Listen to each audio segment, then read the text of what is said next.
put a light switch off. Like my power, all of a sudden I put the same pressure and the same intensity into my pedals during a race. I remembered I was in Cuba and I was like, huh, that didn't work as it usually did.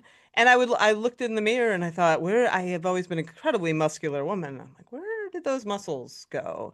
And I didn't really I thought, okay, I'm just quote unquote aging out. And it's difficult because menopause does intersect with an age, around 50, somewhere we do lose power, we do lose some muscle, but it seemed pretty sudden, and you hear this again and again. I've been doing this show for 5 years and I hear the same thing again and again. Like, yeah, I expected that, but this was pretty quick. And that body composition changes can happen pretty quickly.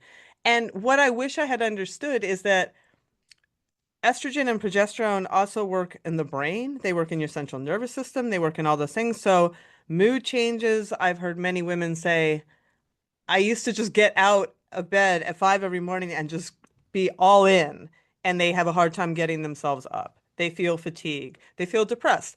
I felt incredible anxiety that I have never felt before. And it's different than the usual anxiety that I would walk around with. I would wake up in the middle of the night soaking wet with near panic, feeling like the world was sort of crashing down around me and having to talk myself off a ledge at 3 in the morning. Like that kind of stuff was just like, what is happening? And I